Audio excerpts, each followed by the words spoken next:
The solitary girl had been sitting there for 3 days. She was only 6 years old, so thin that an oversized coat swallowed most of her, leaving only her tiny legs curled up on the concrete step. She sat beneath the awning of an abandoned laundromat on Portland's east side, her back against a metal shutter that had been pulled down long ago, both arms wrapped tightly around a torn teddy bear, as if it were the only thing left from the life she'd had before.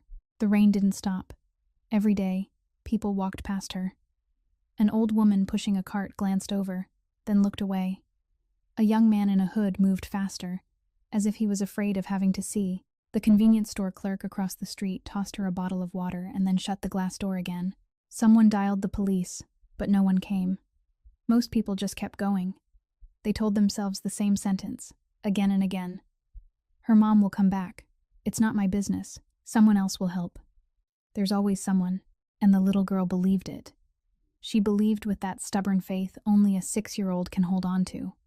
Her mother said to wait, so she waited. Her mother said she'd come back, so she stared toward the end of the alley, watching for a familiar shadow to appear. Every time she heard footsteps, she lifted her head. Every time it wasn't her mother, she lowered it again. But she didn't leave, because her mother had promised. Portland rain felt like a curse, not violent, not loud, just steady, relentless, seeping into bone hour after hour. The oversized coat had been soaked since the first day, and now it was only a cold layer of fabric pressed tight against her skin. Her miniature shoes were torn at the toes, and her toes stuck out, bruised purple. The teddy bear smelled of damp and rain, but she wouldn't let go, because her mother had bought that bear for her, and she was holding on to everything she had left of her mother. Then came the night of the 3rd day, and a woman walked by. Her name was Elise Rowan, 27 years old. Thin, tired, brown hair wet and stuck to her forehead, an old coat pulled high at the collar. She'd just finished the night shift at an office for a transportation company on the edge of the city, the kind of company where people didn't ask too many questions about what was inside the cargo. She was walking back to her shabby studio apartment, moving fast, eyes down. Elise had learned early that not looking at anyone was the safest way. If you don't look, you don't see. If you don't see, you don't have to care. If you don't care, you don't get hurt. But that night, she saw. She passed the laundromat. The streetlight spilled under the awning, and in that dim pool of light, there was a small shape folded in on itself. Head dropped onto knees, shoulders shaking in waves. Elise took 2 more steps, then stopped. Not on purpose. Her feet stopped on their own, as if her body recognized something before her mind could catch up. She recognized that picture. Not because she'd seen it somewhere else, but because she had been that picture. 6 years old. The steps of an orphanage, a little backpack clutched to her chest, waiting for an adoptive family to come pick her up. They said they'd be there at 3 in the afternoon. 3, 4, 5. The sky went dark. The staff manager came out and dragged her inside, irritated, saying, "Get in. They're not coming." She didn't cry. She only sat on her bed, holding her backpack, and told herself, they must be busy. They'll come tomorrow, tomorrow, tomorrow, until there was no tomorrow left. 21 years later, Elise stood in Portland rain, looking at a stranger child waiting on a step, and her whole life came crashing back in a single heartbeat. She turned around. She walked closer. She sat down beside the little girl under the awning, close enough to block a bit more of the rain, far enough not to scare her. Then she asked a question that, for 3 days, no one in this neighborhood had bothered to open their mouth and ask. "Who are you waiting for?" The little girl looked up, blue eyes, big, too serious for a 6-year-old face, clear like water, but tired in the way children shouldn't be tired. "My mom," she said, without hesitation. "She said she'll come back." Something inside Elise sank deep. She swallowed hard. How long has she been gone? The little girl tilted her head and thought. The man at the store over there said 3 days. 3 days. A 6-year-old. Alone. In the rain. And no one had stopped. Elise knew she should leave. She didn't have money. She didn't have power. She didn't have a home even for herself, let alone for anyone else. She was nobody. Just a shadow passing through this city each night without leaving a trace. But she looked at the tiny hands gripping the teddy bear, at the trembling shoulders, at the eyes that kept turning toward the end of the alley, waiting for a shadow that would never appear, and she couldn't walk away. Because Elise knew, down to the bone, what it felt like to wait for someone who was never coming back. And she knew what hurt more than the waiting, the moment you realize you waited for nothing. She took a deep breath, the kind people take when they know their life is about to turn in a different direction. "What's your name?" "Penny," the little girl said. "Penny Dawson. Penny, I'm Elise." Elise stood and held out her hand. "There's a diner at the end of the street. It's warm. There's food. From inside, you can still see this spot. If your mom comes back, you'll be the first to see her." Penny looked at Elise's hand, then back at the awning, then at the alley, then back at the hand again. "Do you promise?" "I promise." Penny placed her small hand in Elise's hand. Cold, so light it almost didn't feel real. And in the rainy Portland night, on the soaked sidewalk of the east side, a woman the whole world never noticed held the hand of a little girl the whole world kept passing by, and they walked toward the lights of the diner at the end of the street. Neither of them knew that one simple question, "Who are you waiting for?" had just changed 2 lives, and a third life too, the life of a man who had never believed he could belong anywhere. If this story touched you, please hit like to support the children who are waiting for someone to stop. Share this video, because the person who most needs to hear it might be on your friends list. And subscribe so you won't miss the next part, when the truth about Penny's mother is finally revealed. Penny ate slowly, one small spoonful, one small bite at a time, as if she was trying to remember how to swallow. Her blue eyes kept flicking down to the bowl of porridge and then up again, down and up, like she was afraid the bowl would disappear if she didn't keep watch. Elise sat across from her, both hands wrapped around a cup of coffee that had gone cold, watching the child eat while a dull ache pulsed in her chest. Then Penny started eating faster, faster still. The spoon tapped against the bowl with a thin clatter. Porridge smeared at the corner of her mouth. She didn't wipe it. She didn't stop. She ate like someone was about to snatch the bowl away, like this meal would vanish too, the way her mother had. Elise reached across the table and touched Penny's wrist, gentle as a breath. "Slow down. No one's going to take it." Penny froze with the spoon in her hand. She looked at Elise, then she nodded, the smallest nod, and slowed again. But her eyes kept sliding toward the diner window, over and over. Every few seconds she turned her head toward the laundromat at the end of the street, the old awning blurred by rain. She was still waiting, even sitting here, even eating, even warm. Penny was waiting. "My mom used to buy porridge for me," Penny said suddenly, her voice quiet but clear. "She said porridge warms you up the best." Elise didn't ask questions right away. She only nodded, letting the silence make room.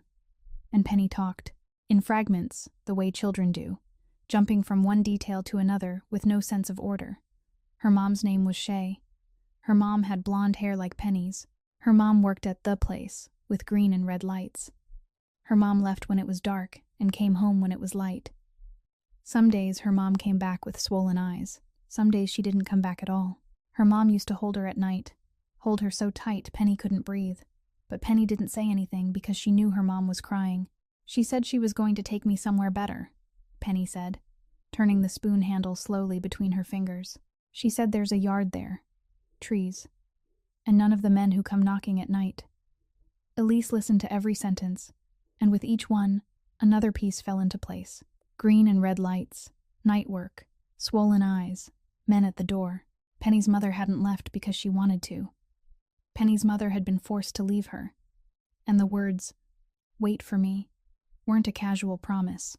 They were the words of a mother who didn't know if she'd be able to come back, but still tried to tell her child to stay put so she could stay safe.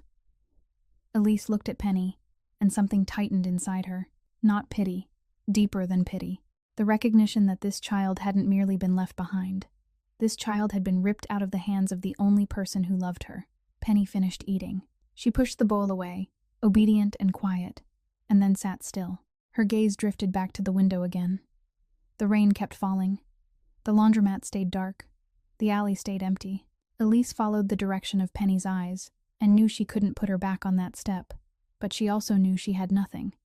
No money, no home for 2 people, no power, no connections, no one in this world who would hear her say, "I want to help this child," and not sneer. She was nobody. Then she remembered the phone number, not all at once. It rose slowly, like something that had been sunk at the bottom of her memory for a long time and finally floated up. The first day she walked into the office of Jude Ashford's transportation company, 2 years ago. She was 25. No degree that mattered. No referral. Nothing but a thin resume and eyes that stayed lowered.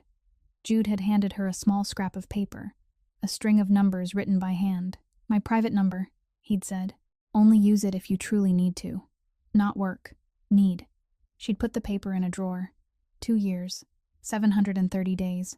She'd never used it. She'd never needed it enough. Or she'd never believed she was allowed to need anything at all. But tonight, in a 24-hour diner glowing with pale yellow light, across from a 6-year-old who was waiting for a mother who might never come back, Elise picked up her phone. Her hand trembled, not from the cold. From the fact that she was doing something she never did. She was asking for help. She dialed. 1 digit at a time. Slow. Like she was afraid that once she finished, she wouldn't be able to undo it. The phone rang. Once, twice, 3 times. Then someone answered. Silence on the other end. Not the silence of someone half asleep, dragged awake. The silence of someone listening, measuring, weighing why this number was calling at 2 a.m. after 2 years of never lighting up the screen once. Elise. Jude's voice, low, alert, not a question, just confirmation. "I need help," she said. Her voice was steadier than she expected.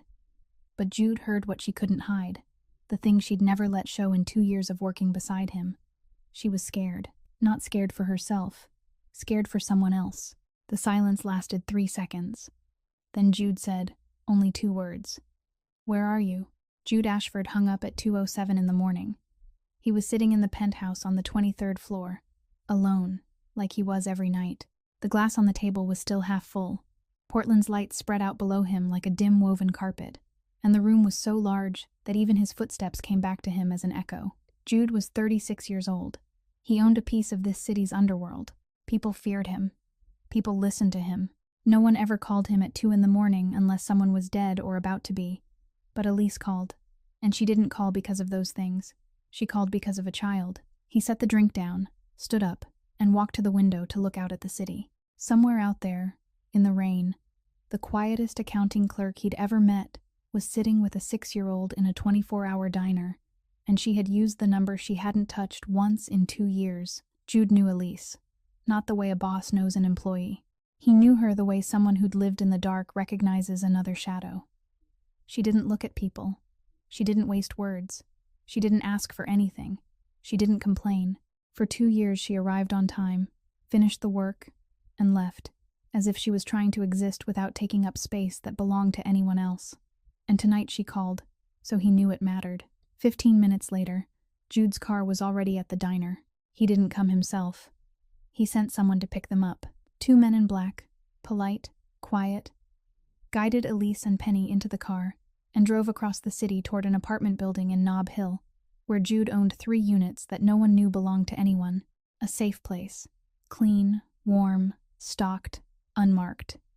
The kind of place meant for people who needed to disappear for a while.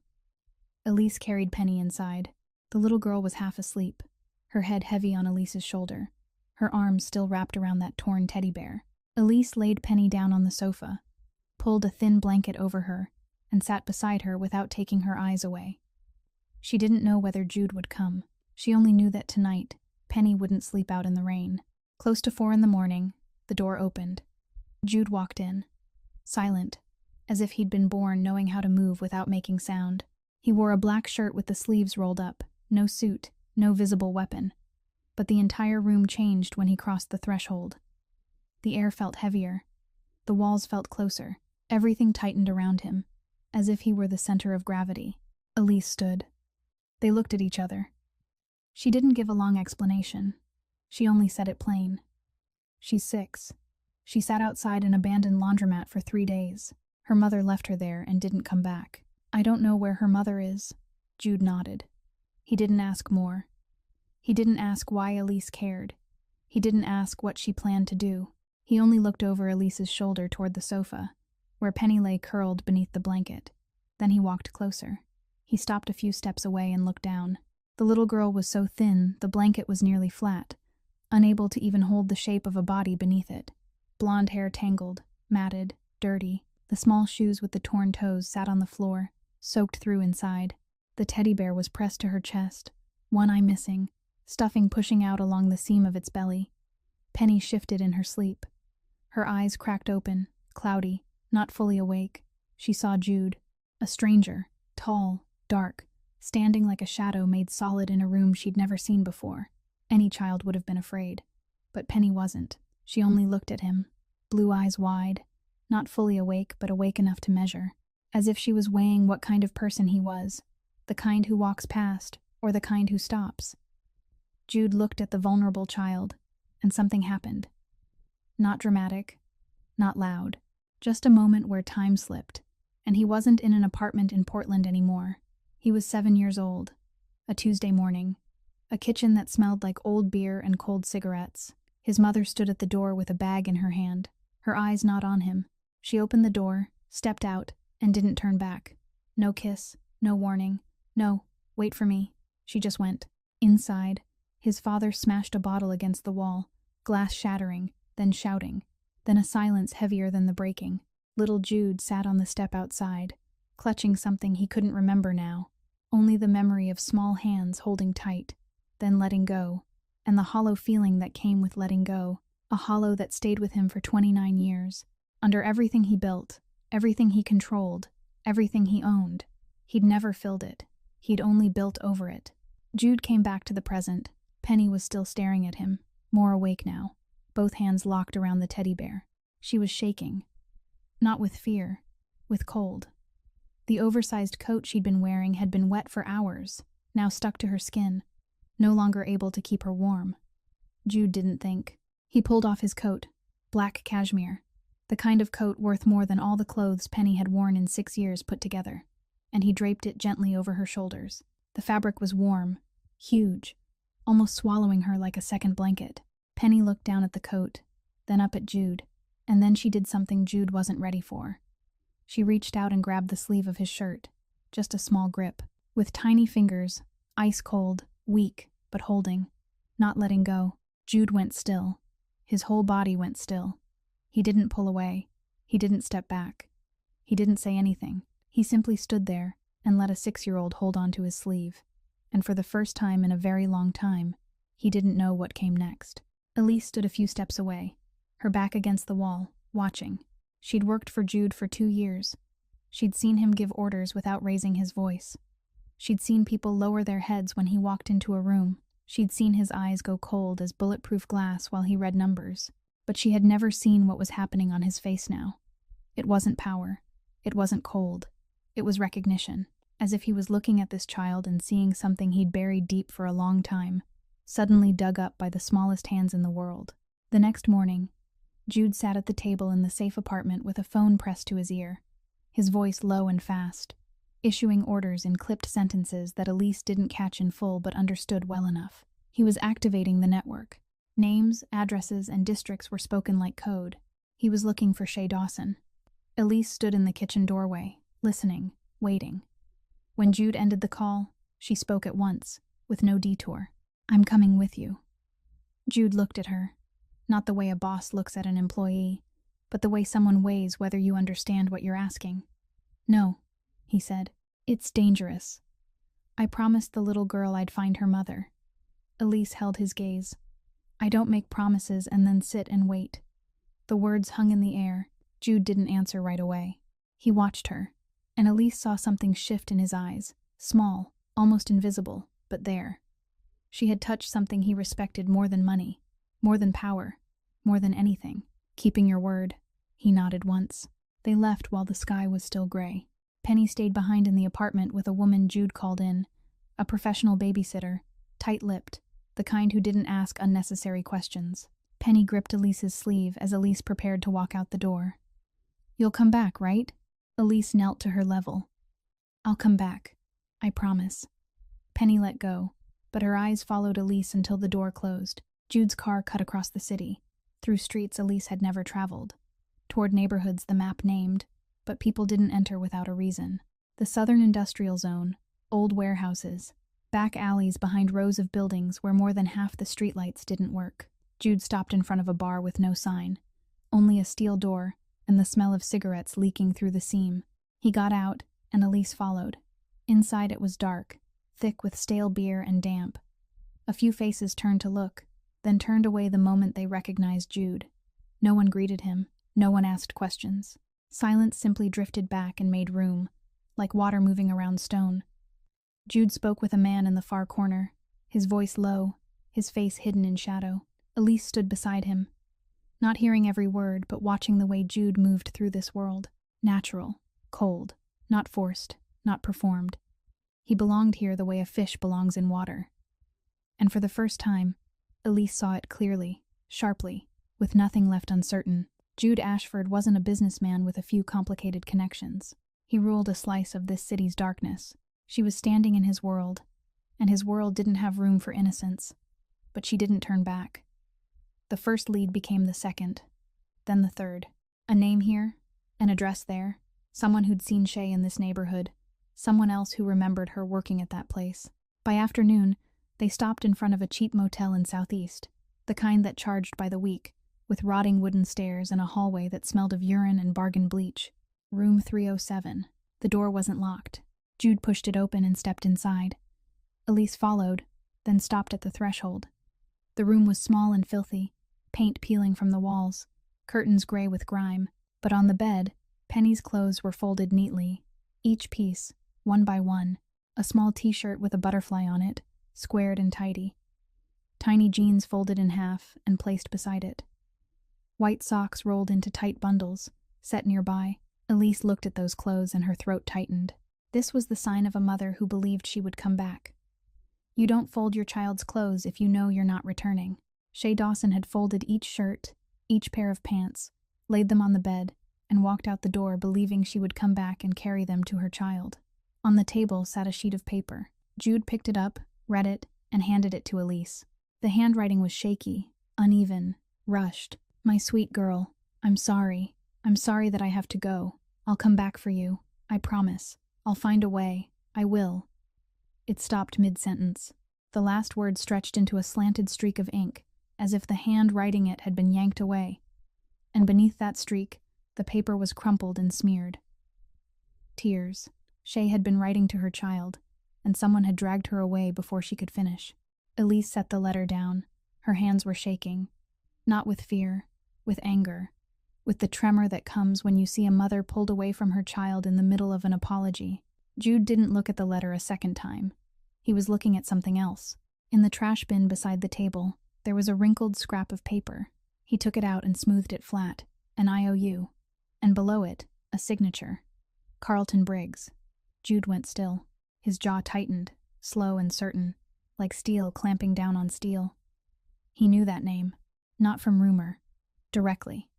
Carlton Briggs, 42 years old, controlled a human trafficking and drug pipeline in South Portland. Jude's direct rival, the kind of man with no lines, no principles, nothing he wasn't willing to sell or break. Jude folded the paper and slipped it into his pocket. Then he turned to Elise. His eyes had changed. They were no longer the eyes of a man helping. They were the eyes of a man who had just found a target. I know him, Jude said. His voice was flat, but Elise heard what lay beneath that flatness. Deep, heavy, dangerous. And he knows me. Jude didn't go back to the safe apartment right away. On the drive, he kept calling, his voice low, fast, sharp, each call shorter than the one before. He activated the entire network, from the people he paid to the people who owed him favors, from ears inside the police department to eyes at the docks. Find Shay Dawson. Find everything. Elise sat in the passenger seat in silence, the unfinished letter still tucked in her coat pocket. She could feel every word in it burning through the fabric, hot and heavy, as if that mother's pain had soaked through the paper and into Elise's skin. The answers came faster than Jude wanted. That night, seated at a makeshift work desk in the apartment, he opened message after message, report after report, scraps of information sent back from different sources. The truth revealed itself in pieces, not like a story being told, but like a wound having its bandages peeled back one layer at a time, each layer hurting more than the last. Shay Dawson, 24 years old. No family, no relatives. She'd come to Portland 3 years earlier with Penny, who was 3 at the time, running from an abusive relationship in Nevada. She found work in the red light district, The kind of work no one chooses if they have any other choice. But Shay didn't. She needed money. She needed a roof over Penny's head. So she accepted. And there, she met Carlton Briggs. Not met in the accidental sense. Carlton owned that district, owned the streets, the rooms, the girls working inside them. Shay became part of his list of assets without ever realizing when it happened. The first protection payment was small. Then it grew. Then it grew until it was more than Shay could ever repay, even if she worked for the rest of her life. That was how Carlton operated. Give a small debt, let it become a big one, then own the person. Shay understood too late that she wasn't free anymore. She was merchandise. And when merchandise tries to leave, Carlton doesn't allow it. Shay tried to run the first time. She took Penny in the middle of the night, caught a bus heading south, planning to make it to California. Carlton's men found her at a rest stop near the Oregon border and dragged her back. They didn't beat her. They only said, "Next time, I won't be that patient." Shay tried to run a second time. This time she was smarter. She didn't go far. She only changed neighborhoods, changed her name, found new work in the north of the city. 3 weeks. For 3 weeks, she believed she was free. Penny started at a new daycare. Shay started sleeping without jerking awake. Then Carlton appeared at her door, smiling. He didn't say anything. He only smiled. And Shay knew there was nowhere in this city he couldn't find her. The third time, Shay didn't try to run far. She tried to run for real. She bought a train ticket to Seattle, hid Penny inside her coat, and went to the station at 5 in the morning. But Carlton's men were already waiting. This time, he didn't smile. He separated the two of them. He locked Shay away somewhere she couldn't even describe to anyone, and he made it plain. Run again, and the little girl pays. Those 3 words killed every last piece of hope inside Shay. She didn't run anymore. She did everything Carlton told her to do. Obedient, silent, dying from the inside while still breathing on the outside. Until the day she asked Carlton for one thing, to see Penny one last time. She said she wouldn't run. She said she only wanted to look at her child. Carlton allowed it. Maybe because it amused him. Maybe because he wanted to watch what it looked like when she saw her daughter, and then had to walk away. Men like that like watching other people hurt. Shay brought Penny to the abandoned laundromat. She sat on the concrete step and held her daughter one last time. Penny didn't know it was the last time. Penny only knew her mother held her tight, tighter than usual, tight enough that the teddy bear was crushed between them. And Shay said, with a calmness so steady she could hardly believe she could sound that calm, "Wait for me here. I'll come back. I promise." Then she stood. She walked away. She didn't look back. Because if she looked back, she wouldn't be able to take another step. Shay didn't go straight back to Carlton. She went to a public phone at the corner of Morrison, dropped a coin in, and called the police. She wanted to report him. She wanted to tell everything. About Carlton, about the pipeline, about the other girls, about all of it. She wanted to trade her own life if it meant Penny would be safe. But Carlton knew. Carlton always knew. He had eyes everywhere. In the bar, on the street, even inside the police department. That night, on Morrison Bridge, Shay Dawson's body was found floating in the Willamette River. The water was black and cold. The rain was still falling. The police came, took photos, wrote notes. Their conclusion was suicide. No obvious signs of violence. No relatives came to claim her. No one asked about the 6-year-old child sitting and waiting outside an abandoned laundromat 15 minutes away by car. Shay Dawson died and the city didn't even flicker. Jude finished reading the final report. He set the paper down on the table. He placed both hands flat on the tabletop, his back straight, his eyes fixed on nothing. He stayed silent for a long time. Elise sat across from him and waited. She watched Jude's face and saw something she had never seen in him before. Not anger, not coldness, but the kind of silence that belongs to someone holding a storm inside through sheer will. Then he spoke. "I found her." His voice was stoic, but his eyes weren't. Elise didn't ask. Found what? She looked into his eyes, and she knew. She knew Shay wasn't coming back. She knew the unfinished letter would stay unfinished forever. And she knew that now she had to do the hardest thing she had ever done in her life. She had to tell a 6-year-old child that her mother kept her promise with her own life, and still couldn't come back. Elise didn't stand up right away. She stayed seated across from Jude for a little while longer, silent, as if she needed time for the truth to settle deep enough before she could carry it. Shay was dead. The mother who promised she would come back had kept that promise by risking everything to call the police, and she had died for it. The promise wasn't a lie, but the promise hadn't saved anyone either. Elise looked down at her hands. These hands would have to touch the shoulders of a 6-year-old and tell her that her mother was never coming back. She rose. Her legs felt heavy as lead. She crossed the short hallway into the next room where Penny was, stopped at the door, left slightly open, and looked in. Penny sat on the floor with her legs folded under her, crayons and white paper scattered around her. She was drawing. Her back was slightly hunched, her head tilted, her tongue sticking out a little at the corner of her mouth, so focused she didn't hear Elise's footsteps. She was drawing 2 people, one tall, with long blonde hair, one small, with short blonde hair. They stood side by side beneath a house with a triangular roof, and above them was a round yellow sun, its rays drawn in crooked straight lines bursting outward like fireworks. Beneath the picture, in shaky, messy handwriting, Penny had written 2 words, "Me and Mama." Elise stood in the doorway and felt something crack inside her chest. Not shatter, just crack, slow and deep, the kind of crack you don't hear but feel in every spreading line. She took a breath, opened the door, stepped in, and sat on the floor across from Penny. Penny looked up and smiled. She was still smiling. The smile was still whole, untouched, not yet aware of what was coming.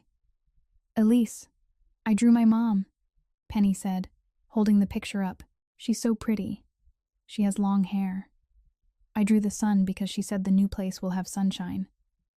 Elise looked at the drawing. 2 stick figures holding hands under a sunny roof. A 6-year-old's dream, drawn in wax and color on white paper, so beautiful it was cruel. Elise took Penny's hand, small, warm, smeared with yellow and blue crayon. She held it gently, and Penny let her, still smiling, still not knowing. "Penny," Elise said. Her voice was steadier than she expected, but every word had to be pushed out as if she were forcing it through a wall. "Your mom loves you so much. She loves you more than anything. She left because she wanted to find a way to bring you somewhere better. She tried. She tried so many times." Penny tilted her head. The smile faded, not disappearing, just dimming, like a light being turned down. She didn't understand yet, but she felt something in Elise's voice, something heavy, something wrong, something that didn't belong here. "But something happened," Elise went on, 1 word at a time, slow, as if speaking fast would cut her. "Your mom can't come back anymore. Silence. The kind of silence where you hear the clock, the rain outside the window, the quiet hum of the air conditioner. Everything becomes loud because the one sound you need isn't there." Penny's voice. She didn't speak. She only stared at Elise. Blue eyes wide, unblinking, as if her mind was running but hadn't reached the end yet, hadn't understood, hadn't touched the meaning of that sentence. Then she understood. It didn't strike like lightning. It rose like water, slow and cold, from her feet to her chest, to her throat, to her eyes. Penny said, very softly, her voice not shaking, just small, "No," then smaller, but she promised. Her eyes stayed wide, but the rims reddened. Her lower lip began to tremble, then her chin, then her shoulders, and then her whole little body shook, as if something inside her was trying to hold, trying to block it, and couldn't, and it broke. The crying that came wasn't the cry of a child wanting candy, or crying from a scraped knee. It was the kind of cry no child should ever have to cry. Sharp, rough, tearing, as if something inside had been ripped out with bare hands. Penny didn't scream. She didn't wail. She only cried in bursts, one after another, each one heavier than the last, and the drawing slipped from her hands to the floor. The 2 stick figures lying on their backs, staring at the ceiling, the yellow sun still shining on the page while the fragile girl who drew it was falling apart. Elise didn't say anything. No words were enough. No sentence was right. She only pulled Penny into her arms and held her tight, both arms around her back, her chin resting on the top of Penny's head, and let her cry. Let her cry until the small body no longer had the strength to shake. In the doorway, Jude stood still with his back against the wall. His arms hung at his sides, but his hands were clenched, his knuckles gone white, his eyes were closed, not because he didn't want to look, but because he was looking at something else. Inside, farther than this room, deeper than the present, he was seeing a 7-year-old boy sitting on a step, knowing his mother wouldn't come back, and there was no one to hold him. No one to say, "I'm here." No one to keep him together when he broke. That boy gathered himself up alone, patched himself alone, stood up alone, and grew into the man standing in this doorway, fists clenched, eyes shut, because the sound of the child's crying in the room was tearing open a wound he had spent 29 years building over. When the crying softened, when Penny was only hiccuping now, her face pressed into Elise's chest, her hands gripping Elise's shirt like a life preserver in the ocean, she lifted her head, eyes red, nose red, cheeks wet, and she asked, in the smallest voice a child can manage, so small it almost didn't sound human, but like the sound of raw fear itself, the sound of a child who suddenly knows she is completely, absolutely alone in the world. "Where do I go now?" Elise had no answer. She looked toward the doorway. Jude opened his eyes and looked back at her. No one spoke, but in that silence, between three people in that small room, something began to form that no one had named yet. It wasn't a promise. It wasn't a commitment. It was only the understanding that this child could not be alone, and both adults in the room, each in their own way, knew exactly what that felt like. 2 days passed under a heavy silence. Penny didn't cry again after that night, but she didn't smile either. She sat on the sofa with the teddy bear in her arms, her eyes turned toward the window, but not looking at anything. Sometimes she asked Elise a question in a small, flat voice. Did it hurt for Mama, or was Mama cold? Elise answered each one gently, slowly, even though every question cut into her like a knife. Penny ate when she was told to eat. She drank when she was told to drink. But her eyes were different now. She no longer watched the end of the alley. She no longer waited. There was only an emptiness where faith used to live. On the morning of the 3rd day, there was a knock at the door. Not the knock of someone familiar. It was steady and firm, the kind of knock that comes with authority and paperwork. Elise opened the door. A woman stood outside, about 50 years old, gray hair twisted into a neat bun, a gray blazer, a brown leather folder tucked under her arm, light makeup, a wide smile, but her eyes didn't smile with it. Elise Rowan? Her voice was sweet and professional, the kind of voice trained through hundreds of meetings just like this. "I'm Rita Cowell, with Child Protective Services. We received a report about a homeless child being kept at this address." Elise didn't invite her in, but Rita stepped over the threshold before Elise could say anything, the stride of someone used to entering anywhere without asking. Rita surveyed the apartment. Her gaze swept the living room, the kitchen, the hallway, recording every detail like a scanner. She opened the folder, pulled out a stack of papers, and began writing. Then she saw Penny. The little girl was on the sofa with her legs pulled up, the teddy bear pressed tight to her chest, eyes fixed on the stranger who had just walked into her home. Rita moved closer, her smile widening, her voice dropping half a tone into the voice adults use when they think children will like it. "Hello there. I'm Rita. I'm here to help you." Rita reached out, intending to take Penny's hand. Penny flinched back, fast, like she'd been shocked. She yanked the teddy bear up to cover half her face, slid off the sofa, ran behind Elise, and grabbed Elise's shirt with both hands, pressing her face into Elise's back. She didn't say anything. She only hid, the reflex of a child who has lived long enough in an unsafe world to tell warmth from cold by instinct alone. And Penny's instinct said this woman was cold. Rita didn't show it. Her smile stayed in place. She drew her hand back, wrote something else in her file, and turned to Elise. "What is your relationship to the child?" "I'm taking care of her." "By whose decision?" "Mine." Rita kept writing. "You're not family. You're not a legal guardian. Who is supporting you in keeping the child?" "Jude Ashford. Is that correct?" The name fell out too easily, too quickly, as if Rita had known it before she ever came here.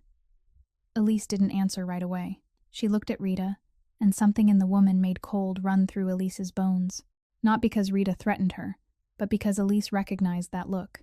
She had seen it for 14 years inside the foster system, in the managers who counted heads for funding, in the foster families who took the money and locked her in a room, in the social workers who filled out forms perfectly and never asked one honest question. A measuring look, a calculating look, an inventory look, the look that sees children the way it sees commodities. Rita kept asking. More than necessary. How long Penny had been here. Who paid for the apartment. How many people came and went. How Jude Ashford was involved. The exact address. The daily schedule. Questions that didn't belong to someone trying to protect a child. Questions that belonged to someone trying to learn where the child was, who was holding her, and where the cracks were. Elise stood up, back straight, arms at her sides, but her hands tightened into fists. Behind her, Penny still hid, fingers clenched in Elise's shirt, face pressed into Elise's back, her whole small body pinned to Elise, as if Elise was the only wall between her and the outside world. And for the first time in 27 years, Elise Rowan decided she would be that wall. She's not going anywhere. Elise's voice shook, but her feet didn't move. Her eyes locked on Rita's eyes. Not lowered, not avoided, not asking permission. 27 years of keeping her head down. 27 years of avoiding eye contact. 27 years of making herself small so no one would notice. And tonight, with a child gripping her shirt, Elise stood tall. Rita gave a thin smile. The smile of someone used to being resisted, but certain the law is in her hand. You have no authority to keep the child, Miss Rowan. The law is very clear. A homeless child must enter the system. I can call the police right now. Go ahead. The voice didn't come from Elise. Jude stood at the end of the hallway with his back to the wall, arms folded across his chest. No one had heard him arrive. He moved like that, quiet, silent, and suddenly he was there, as if he'd been standing there the whole time. Go ahead and call the police, Jude said. His voice was low and slow, never rising. Then I'll call my lawyer. Then my lawyer will call Judge Williams, who I believe is handling this county's foster docket, and we'll see who finishes their phone call first. Rita looked at Jude. Her smile faded. Not fear. She wasn't afraid. She was calculating, weighing, adjusting the situation with a new variable. And she decided today wasn't the day to collide head-on. I'll be back, Rita said, her voice still sweet, but sweet in a different way, sweet with a blade inside it. She closed her folder, gave a polite nod, and walked out. But before she crossed the threshold, her eyes paused on Penny, longer than necessary, longer than a normal caseworker would look at a child, long enough for Elise to notice, and for the cold in Elise's chest to return, sharper than before. Rita walked down the building's stairs, out to the sidewalk. The rain was still falling. She didn't open an umbrella. She pulled out her phone, dialed, and raised it to her ear. She waited through 2 rings. Ashford has the girl, she said, her voice low and quick, no longer sweet. Shay Dawson's daughter. Yes, still alive. Nob Hill, a safe apartment, guarded. The accountant, Rowan, is holding her. Silence on the other end. Then a man's voice answered, slow and calm. The calm of someone who never needs to hurry because he believes he controls everything. Good. Let me see what game Ashford thinks he's playing. Rita ended the call, slipped the phone into her pocket, walked into the rain, and on the other end of the line, Carlton Briggs sat in a room and looked out a window and smiled. That night, after Rita left, the apartment sank into a quiet that wasn't truly quiet. Jude increased the guard outside the building, changed the door codes, and made 2 more short calls that Elise didn't ask about. She was busy with something else, putting Penny to bed. The little girl didn't resist, but she didn't help either. She let Elise change her clothes, let Elise tuck her in, let Elise pull the blanket up, let Elise draw the curtains, but her eyes stayed open, fixed on the ceiling, and she didn't say a word. The teddy bear lay tight against her chest. One hand held the bear's ear, and her thumb kept rubbing the worn patch of fabric. An old habit. A habit from nights when her mother went to work and Penny stayed home alone. Elise sat beside the bed with her back against the wall, her legs stretched out on the floor. She didn't leave. She didn't step out of the room. She stayed there until Penny's breathing lengthened, slowed, and those blue eyes finally closed. White sheets, a soft blanket, a pillow that smelled clean, a room that was warm and dry, no scent of rain, no drip of water from a torn awning. For the first time in many days, Penny lay in a real bed, in a real room, with a real person sitting beside her. And the little girl slept. Sleep came heavy and deep, pulling her down fast like a stone sinking. 3 a.m. A scream cut through the dark. Not a loud scream, but a hoarse, choked cry, strangled halfway in her throat, as if she was screaming inside a dream, and only half the sound could escape. Penny jerked upright, eyes open but seeing nothing, hands clawing at the air, reaching for someone who wasn't there. Mama. Her voice was rough, torn, panicked. Mama, Mama, Mama. Her small hands slapped at the blanket, the pillow, the empty air, searching for a familiar hand, a familiar scent of hair, a familiar warmth. Nothing. Mama. Elise was there before the third call finished breaking. She pulled Penny into her arms, both arms around her back, drawing her close against her chest. Penny fought, pushed, her hands still grabbing at the air, still searching, not fully awake, not understanding who was holding her. "I'm here," Elise said. Her voice was low and steady, repeating like a rocking rhythm. "You're safe. I'm here. I'm here."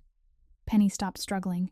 Her fingers found Elise's shirt and clutched it, clutching until the fabric wrinkled into tight folds inside her tiny fist, not letting go, as if letting go meant losing. Letting go meant sitting alone again on that concrete step in the rain. Letting go meant one more person walking away and not coming back. She hiccuped, wave after wave. Her face pressed into Elise's chest, tears soaking through the fabric, warm at first, then cold. And Elise held her, not letting go, not moving, because she knew this night. She had lived this night. 6 years old, St. Catherine Orphanage. A dorm room with 12 iron beds in 2 rows, white sheets that smelled like bleach, lights out at 9. The first night, she lay on her bed with her backpack in her arms, staring up at a strange ceiling, and she called for her mother. Not loud, only a whisper. "Mom, Mom." No one came. She called again, a little louder. Still no one. The girl in the bed beside her turned over and mumbled, "Shut up. No one's coming." She called a third time. The last time. Then she went quiet. Not because the sadness was gone, but because she understood calling was useless. So she stopped calling, then she stopped crying, then she stopped hoping, then she stopped believing, each thing fading out like the hallway lights at the orphanage after bedtime, until it was dark inside her, and she learned how to live in that dark without falling. 21 years. 21 years she never called anyone in the middle of the night, never reached for anyone in the dark, never held someone's shirt and refused to let go. But tonight, when Penny called for her mother, someone came. Elise was here, and she would not let this child stop calling the way Elise had stopped.